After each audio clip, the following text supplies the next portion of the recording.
मनुष्य मागत मागत मान घटे और प्रीति घटे नित के ढंग जाए नार प्रसंग से जोर घटे और दोष घटे ही के समझाए पाप घटे कछ पुण्य किए यम त्रास घटे हर के गुण गाए ओछे की संगत बुद्धि घटे और नीर घटे रे तो ग्रीष्म आए। सबको और एक सारांश राम सो न धीर वीर नाय हनुमान सो बाल सो लड़ैया नाय क्रोधी भृगु राम सो भीषम सो न पुत्र सुपुत्र नाय भागीरथ सम तेजमान सूर्य सो न रूपचार काम सो दानी बल कर्ण सम न सत्यशील नाय हरचंद सम शिव सो न योगी न तो भोगी घर श्याम सो भाई न भरत सम और व्रत नाय एकादशी सम तीरथ नाय गंगा सम न मंत्र ईस नाम सो। बहुत बढ़िया बहुत बढ़िया बहुत बढ़िया। जय बाबा की। बाबा जी के सारे भक्तजनों को मेरा प्रणाम। आज बाबा महाराज की कृपा से बाबा महाराज के भक्त बैठे हैं, अतुल भैया हमारे मास्टर साहब जी और दादा भी आज आए हैं, तो बहुत अच्छा लगा। तो दादा ने कहा, दादा कहाँ से हैं आप? हमारा गांव धनसिंहपुर साहबर के पास में, retired tubewell operator. Tubewell operator, लेकिन ज्ञान तो आपके अंदर बहुत है। संगत से आनंद है, संगत बिल्कुल सही। दादा जो आपने बताया है, बलवान वाला जो आपने बताया वो एक बार और बता दीजिए। कौन सी बात? बालिसा बलवान है? बालिसा बनो। राम सो न धीर धैर्यवान जी, वीर नाय हनुमान सो बाल सो लड़ैया नाय क्रोधी भृगु राम सो परशुराम सो जी जी। भीषम सो न पुत्र जिनने अपने वो सब कुछ त्याग दो। बिल्कुल। सुपुत्र नाय भागीरथ सम, जो भागीरथ ने सगर के लड़का 60 जाता रही। भीषम सो न पुत्र ना सुपुत्र भागीरथ सम तेजमान सूर्य सो न रूपचार काम सो। एक तेजमान सूर्य के समान जो प्रतिदिन जी जी जी। लंगड़े घोड़े से चक्कर लगाता जी। और कामदेव के समान रूप मानना है वो। भाई ने भरत सम जी। व्रत नायक, हाँ भाई ने भरत सम, एक भूल रहे जाओ भरत रहे का ना ना ना ना रुक रहे हैं यहाँ पर, वो तो बाद एक बार। दानी बल कर्ण सम, राजा बलि और कर्ण सम जी। सत्यशील नाय हरचंद सम शिव सो न योगी न तो भोगी घर श्याम सो भाई न भरत सम व्रत नाय एकादशी सम तीरथ नाय गंगा सम न मंत्र राम नाम से। ईश्वर के नाम से पढ़ो कोई मंत्र। जय। आज हमने भैया से भी आपकी बात कराई, अतुल भैया से भी बात करेंगे और मास्टर साहब से भी अपने बात करेंगे। मास्टर साहब को दिखाओ। मास्टर साहब जय बाबा जी, जय बाबा जी। पहले तो अतुल भैया से बात की जाए। आप तो टीचर हैं और बाबा महाराज के सेवक हैं, तो आज यूट्यूब के माध्यम से काफ़ी लोग आपको देख रहे हैं, क्योंकि एक टीचर आप भी और सामने मास्टर साहब भी हैं। टीचर का एक ही मकसद है कि बच्चा उनका बने, लेकिन अब हम लोग तो पढ़ाई छोड़ चुके हैं अतुल भैया, पढ़ाई से तो दूर हैं, बहुत विमुख हो चुके हैं क्योंकि पढ़ चुके हैं। तो अब हम किस लाइन पे जाएं? जैसे हम मीन्स हमसे जुड़े हुए और भी लोग हैं, बहुत से भक्त हैं, वो किस लाइन पे चलें और कौन सी लाइन है हम लोगों के लिए? बाबा महाराज के सभी भक्तों को प्रणाम। हमारे बड़े भाई श्री मनोज मिश्रा जी ने प्रश्न बहुत अच्छा किया है कि हमें किस हिसाब से जीवन में चला जाए। तो जीवन में चलने के लिए सुबह हर हालत में मेरी ब्रह्म मुहूर्त में चारपाई छूट जाए। ब्रह्म मुहूर्त में चारपाई छूटने के बाद मैं ईश्वर के ध्यान और भजन में लगूँ, अपनी दिनचर्या में लगूँ। मतलब मेरा जो 24 घंटे का टाइम है उसमें एक एक मिनट टाइम साइड होना चाहिए कि कौन से चीज़ पे कब कहाँ पे लगना है, क्या करना है। अपने पुत्र पुत्रियों को भी समय कब देना है, पत्नी को समय कब देना है। हर चीज़ का एक समय निश्चित होना चाहिए। परमात्मा का भी समय निश्चित होना चाहिए। 4 साढ़े 4 बजे आप नहाते धोते हैं, पूजा करते हैं, तो 4 साढ़े 4 बजे आप परमात्मा की पूजा करने बैठिए। आपको जाना नहीं, केवल 41 डेज देखिएगा कि आप समय मत चूकिएगा, क्योंकि जब आप जाते हैं किसी शिक्षक से पढ़ने तो शिक्षक आपको समय देता है कि आपको फिजिक्स 6 से 7 पढ़ने आना है, जी जी, 7 से 8 आपको केमिस्ट्री आना है। मगर आप जब 6 से 7 के बाद छूट जाता है बैच, तो हम 7 बजे जब जाते हैं तो फिजिक्स का टर्न समाप्त हो चुका होता है, केमिस्ट्री का टर्न शुरू हो जाता है। इसी प्रकार परमात्मा, जब तुम एक नियम बनाओगे, रेगुलर उस टाइम पे बैठोगे, तो परमात्मा ब्रह्मांड में सुबह जो हमारा क्या होता है, जब ब्रह्म मुहूर्त होता है तो ब्रह्म मुहूर्त का मतलब लोग जानते नहीं है। ब्रह्म मुहूर्त का असली मतलब है कि जो हमारी पृथ्वी है वो 21 डिग्री पर होती है जी। उस समय 3:20 से लेके 4:58 तक जो हमारा टाइम होता 90 मिनट का, उसमें पृथ्वी हमारी 21 डिग्री पर होती है जी। और 21 डिग्री पर ब्रह्मांड से एकदम चोट हमारी एकदम सीधी चोट पे मिलती जाके। तो सुबह जब हम 3:20 से 4:58 के बीच में जब हम आध्यात्मिक क्रियाएं करते हैं जी। तो परमात्मा के दरवाजे पे 7 दिन बाद फ्रिक्वेंसी पहुंच जाती है। अच्छा, जैसे आप सपोज दैट सुबह आप ब्रह्म मुहूर्त के बाद पूजा कर रहे हैं, शाम को पूजा कर रहे हैं जी। तो इसका मतलब सिर्फ इतना हुआ कि आप पूजा तो करेंगे, मगर जो आप ब्रह्म मुहूर्त में पूजा करके फ्रिक्वेंसी 7 दिन में भेजेंगे, वो पूजा करते करते सुबह और शाम की पूजा फ्रिक्वेंसी कम से कम 2 वर्ष में आप भेज पाएंगे परमात्मा से। 2 वर्ष बाद जब वो परमात्मा के घर में सुना जाएगा, तुम चिल्लाते रहोगे कि अरे यार हम तो रोज जाते हैं, प्रसाद चढ़ाते सब करते, वो सुनते ही नहीं, उसके पास फ्रिक्वेंसी नहीं पहुंच रही है। क्योंकि हर चीज़ की फ्रिक्वेंसी होती है, हमारी आपकी एक दूरी है, हम आपसे बोल रहे तभी आप सुन रहे हैं। जब आप उस डिब्बे में चले जाएंगे तो आप हमें नहीं सुन पाएंगे। ऐसे ही परमात्मा की फ्रिक्वेंसी 3:20 से 4:58 होती है। उस समय हमारी किरणें 1.5 मिलियन पर हर्ट्ज की स्पीड पर होती हैं। जब हम कोई भी ब्रह्मांड पे मंत्र बोलते हैं तो परमात्मा के वैकुंठ पे 7 दिन बाद आवाज जाती है। अब विष्णु जी कहते हैं कि अपना भक्त कोई पृथ्वी पर याद कर रहा है। इसीलिए आप कभी भी पूजा करें, ब्रह्म मुहूर्त में करें। जीवन में आपको कितनी भी परेशानियां, कितने भी संकट है, कुछ भी हो, आप एक बार प्रैक्टिकल करिए, केवल 41 डेज का।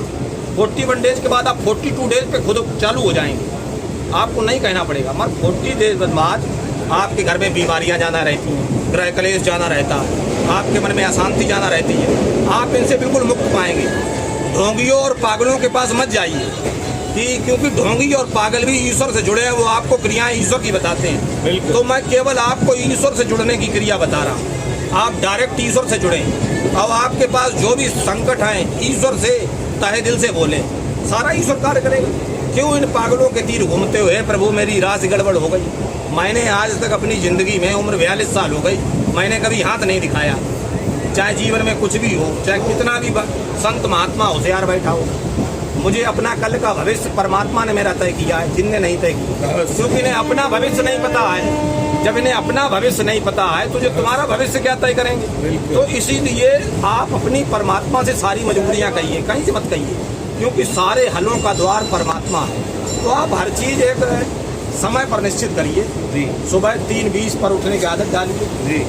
दोपहर को आपको समय मिलता है, घंटे 2 घंटे का रेस्ट कर लीजिए, मगर इसका आनंद आप दुगना देखना मिलेगा आपको।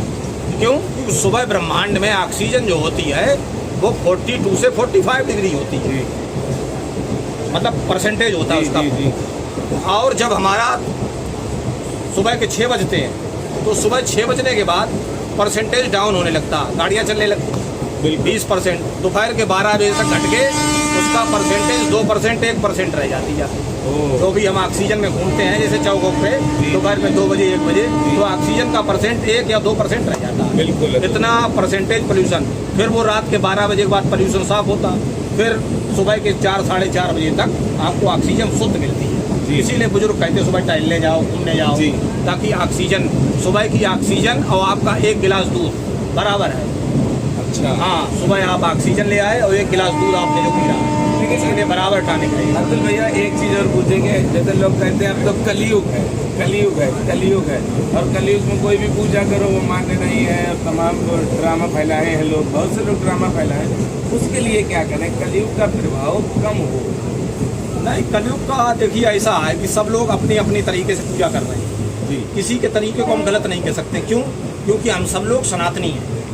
और सनातन में अगर हम किसी का सनातनी विरोध करेंगे तो मतलब हम अपने ही धर्म के दुश्मन हैं। और आजकल हमारे धर्म में यही है कि हमारे धर्म के ही लोग दुश्मन हैं, एक दूसरे की टांग खींचने में लगे। तभी तो सपना देख रहे हैं हिंदू राष्ट्र का। सपना हिंदू राष्ट्र का तो तब दिखेगा जब सारा हिंदू एक साथ होगा। एक हिंदू दूसरे की टांग खींचने पे लगा तो ऐसा हिंदू राष्ट्र का सपना नहीं पूरा होगा। वही समय था हमारा कन्नौज का, एक समय था राजा जयचंद ने ही हमारे मुस्लिम आक्रांताओं को बुलाया था भारत में। मुस्लिम आक्रांताओं को भारत में बुलाया तो देखिए उन्होंने 18वीं सदी के बाद लास्ट स्टेज था, 18वीं सदी तक पूरा राज किया, 600 वर्ष तक। तो दी तो हमारे भाइयों ने, तो आज भी वही मानसिकता है। तब ये मानसिकता बदलेगी तब होगा, नहीं तो विनाश की ओर हम निश्चित हैं और बने रहेंगे। परमात्मा क्या करेगा। बिल्कुल सही कह रहे हैं, बिल्कुल अतुल भैया। फिर भी इस कलयुग में क्या पूजा करें अतुल भैया, कलयुग का प्रभाव कम हो, परिवार जी। भज गोविंदम गोविंदम भज मूलपते, राम कृष्ण गोपाल दमोदर, हरे माधव मधुसूदनम, काली मर्दन कंस निकंदन, देवकी नंदन तुम शरणम, चक्रबाण बारह महीधर, जल साई मंगल करणम, इतने नाम जपो निसबासर, जन्म जन्म के दुख हरणम।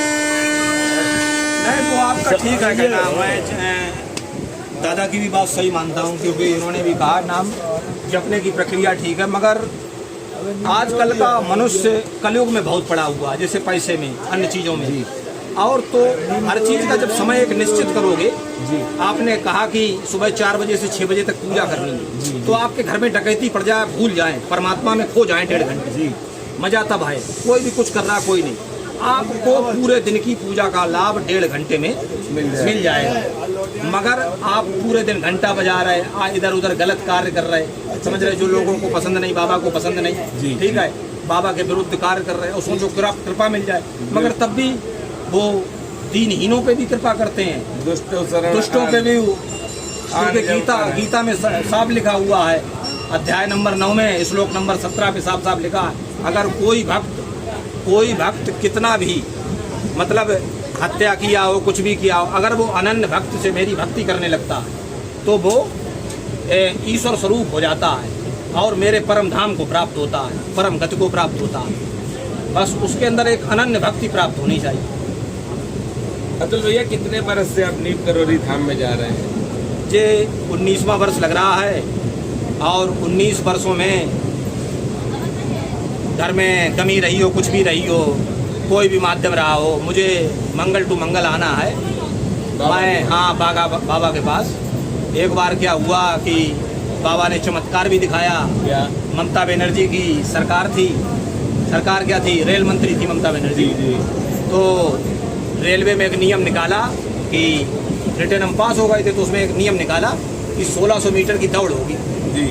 तो पुरुष के लिए 1600 मीटर की थी और महिलाओं के लिए 1200 मीटर की दौड़ रखी हुई। इलाहाबाद NCR में मैदान जो था उसमें दौड़ने जा रहा था, मंगल का ही दिन पड़ा। घर वाले बोले जाओ, हम नहीं जाएंगे, बाबा का दिन है, अपनी नौकरी लगे अन्यथा सरकारी फिर ना लगे। तो सुबह देखा आया कॉल लेटर 8:30 बजे मैदान पे पहुंचना था दौड़ के। मैंने गाड़ियों का शेड्यूल देखा, 10:30 पे कालका गाड़ी थी। हमने कहा सुबह शाम के 6 बजे तक अगर आएंगे तो पहुँच जाएंगे। बाबा महाराज से कहा नहीं जा रहे हैं, और अगर 8:30 से ऊपर दौड़ का टाइम हो गया तो मैं दौड़ छोड़ दूंगा, ट्रेन पकड़ दूंगा। तो पहुँचे भाई, पहुँचने के बाद NCR में महाराज की भी बड़ी विशेष कृपा थी। 8:30 से 10 मिनट पहले 8:20 पर गेट खुला। लोग 8:30 पे एंट्री का टाइम लिखा था, उस पर 8:30 पे महापुर ने दौड़ चालू करा दी। और दौड़ चालू उन्होंने कराई।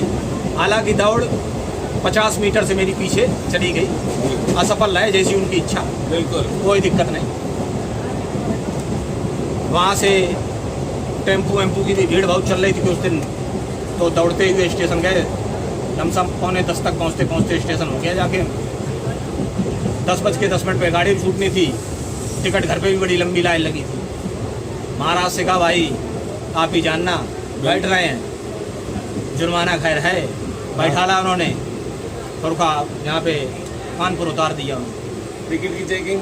टिकट चेकिंग कहीं नहीं, सीधे कानपुर उतर पड़े महाराज जी जाने। हाँ, वहाँ पे सीधे फरकाबाद की एक गाड़ी लगी हुई थी जी, 3 बजे का टाइम जी। 3 बजे, गाड़ी का नाम भी भूल गया, काफ़ी समय की बात है। जी। तो शाम के 6:30 बजे फरुखाबाद आएगा। फरुखाबाद से वहाँ से कानपुर से फरुखाबाद की भी टिकट नहीं ली, क्योंकि वो भी छूटने में थी 5-10 मिनट बाद। अच्छा। तो उससे भी चले आया, उतर के चले आए। वहाँ रास्ते में उधर भी टिकट की चेकिंग नहीं मिली। इसके बाद क्या हुआ जी, जब पूरी चीज़ों में पहुँचे जाके, तो आपको बताएं घर पे आए 7:30 बजे, मोटरसाइकिल उठाई, रात को 8:30 बजे पहुँचे जाए मंदिर। हाँ, तो मंदिर के पट बंद होने वाले थे जी, मगर आदेश त्यागी जी को मिला कि 5-10 मिनट के लिए खुला रहेंगे। बिल्कुल तो किनारे बैठ गए। तो हम गए तो बस उन्होंने इतना ही कहा था कि जिन्हें ये जीवन का आनंद था मेरा। बोले पैसे हम बंद कर देते थे, आज कुछ हलचल हुई कि 10 मिनट खुला रहेंगे। हाँ, तो बस यही मेरे जीवन का सबसे बड़ा अनुभव था। कोरोना काल में इतनी भीड़ रही, सब रही, मगर उन्होंने गेट से मुझे दर्शन कराए। कोरोना काल में गेट से गए, दर्शन करे। हमारे साथ मेरे मित्र भी आते थे, वो डर के मारे नहीं गए, बोले वहाँ पे पुलिस से लाठी नहीं खाएंगे चौराहे पे। मैं रात के 3 बजे निकला, करेक्ट 4:15 बजे की तरफ मंदिर आ गया था, दर्शन किए और वापस भी चला गया। 3:15 बजे यहाँ पे जस्टे थे, इतनी सक्रिय पुलिस थी नहीं, आराम से दर्शन होके चले गए। ये मेरे जीवन का दूसरा अनुभव।